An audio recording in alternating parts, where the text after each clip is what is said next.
What's going on, guys? PC here, and welcome to my top 5 Offbeat Dreamcast games. Before we begin, I want to explain the definition of Offbeat. The definition of Offbeat is something that is unique, unconventional, or unusual, and those are some words that can be used to describe many games on the Dreamcast. The main reason I love the Dreamcast so much is the fact that it has so many unique titles in its game library. Games that are hard to confine to one genre and that you won't find anywhere else. What I want to do in this video is show you some of my favorite Offbeat Dreamcast games. Now keep in mind these are just my personal picks and your list may differ completely from mine, so feel free to tell me what your favorite Offbeat Dreamcast games are in the comments below. So without further ado, here is number 5.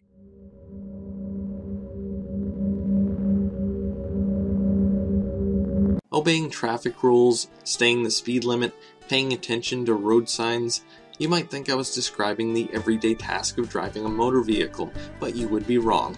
No, I'm actually describing a video game, and the name of that game is Tokyo Bus Guide, a game where you drive a bus around the city of Tokyo, Japan, while obeying the rules of the road. You're probably thinking to yourself, that sounds extremely boring. Wrong again. As mundane and boring as this game sounds, it's actually a lot of fun and can be quite addicting. The goal of the game is simple: drive from point A to point B, dropping off passengers along the way, and being sure not to violate any traffic rules.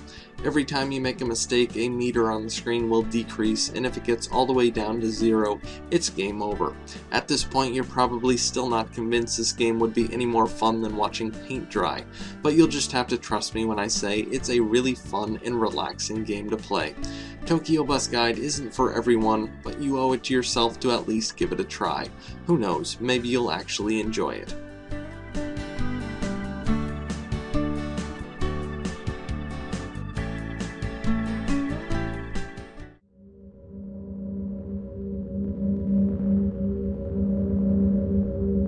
Using the term offbeat to describe this next game would probably be an understatement.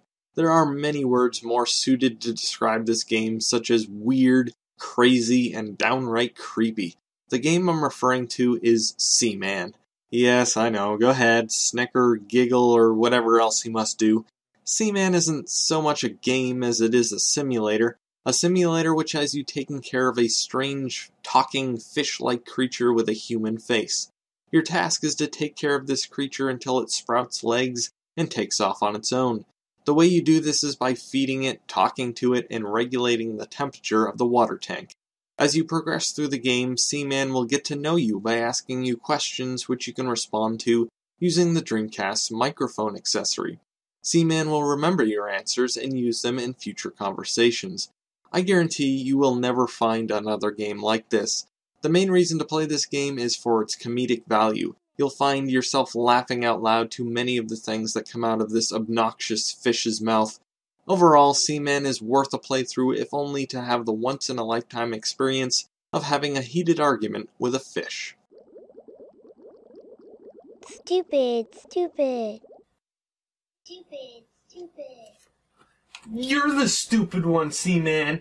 You're stupid.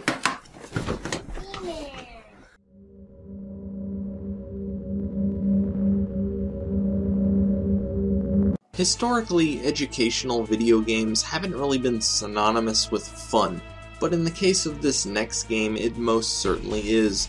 Have you ever thought to yourself, what if I could kill zombies with my keyboard? Probably not, but luckily some of the good folks over at Sega headquarters have, and that led to the creation of Typing of the Dead, a game that lets you pump some lead into the undead, while at the same time learning how to type. It's an unusual combination for sure, but there's no denying this game is more fun than a barrel of monkeys. The object of the game is simple.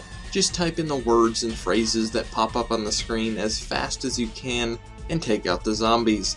Typing of the Dead has a great sense of humor and has you typing in the craziest things. Chances are pretty slim that you'll ever find yourself typing things like, "There was an echidna from Vegas," or nice kilt you're wearing outside of this game. Typing of the Dead is an absolute blast and will most certainly have you throwing away that copy of Mavis Beacon Teaches Typing.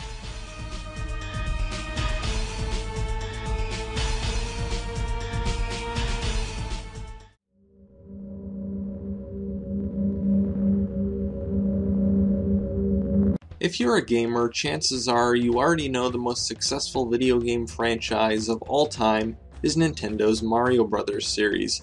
Every video game developer in existence wants to create a video game series that achieves even a fraction of the success that these two Italian plumbers have. Even Sega with its Sonic the Hedgehog series couldn't even come close. During the Dreamcast generation, Sega wanted to take another stab at creating a franchise that could give Nintendo a run for its money. That franchise is known as the Floigan Brothers. The first and only game in this series has you playing as Hoigel Floigan, the younger of the two brothers who is trying to help his older brother Moigel build his mystery machine. In order to do this, Hoigel must find parts scattered around the junkyard in which they live and solve puzzles in order to acquire them. The puzzles often consist of manipulating the mood of your brother Moigel. For example, punching Moigel will make him angry, and if you do it enough times, he'll pick you up and throw you. One of the first puzzles in the game will require you to be thrown on top of a billboard in order to acquire a key. You can also make Moigel happy by playing games with him. Winning these games will earn you points which you can use to teach Moigel new things, which are needed to get more parts later in the game. This mood manipulation mechanic is something I've never seen in a game before, and that combined with the feeling that you're controlling a Saturday morning cartoon makes this a very unique experience. Floigan Brothers was intended to be released in episodic form, but unfortunately only one game was ever released. Regardless, this game is a very offbeat and enjoyable experience that definitely deserves a high spot on this list.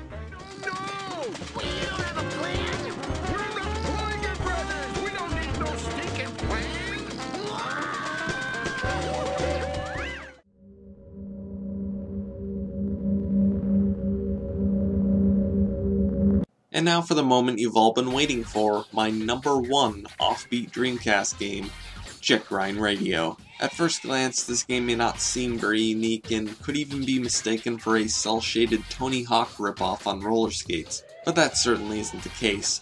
No, this game doesn't put much emphasis on ollies, aerials, or even grinds despite the name. Jet Grind Radio is all about the graffiti. That's right, while you may be on roller skates, the main goal of the game is to use your aerosol spray cans to vandalize just about everything in sight, although the roller skates do help you escape from the cops. The ultimate objective of Jet Grind Radio is to help your gang, the GGs, take over the fictional city of Tokyo To by tagging your gang's insignia everywhere you go.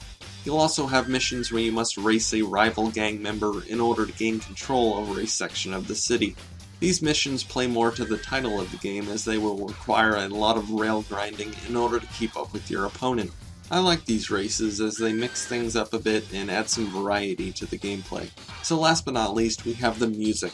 You just can't talk about Jet Grind Radio without mentioning the amazing hip-hop soundtrack.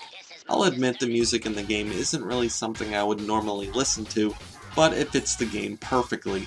I found myself humming along to the music constantly while playing, and I can't imagine any music that would better suit it. All in all, Jet Grind Radio is an absolute must-play, and is in my opinion, the king of the offbeat Dreamcast games.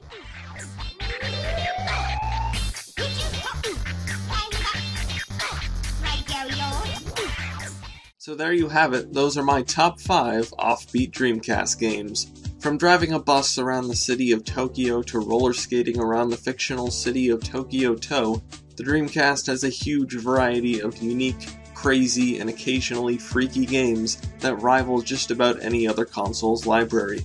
It may not have even close to the number of games other systems have, but where it lacks in quantity, it makes up for in quality. I really hope you've enjoyed this episode of Top 5, and if you have, please let me know in the comments down below, and be sure to give this video a thumbs up. Thanks for watching, guys. This is PC, signing out.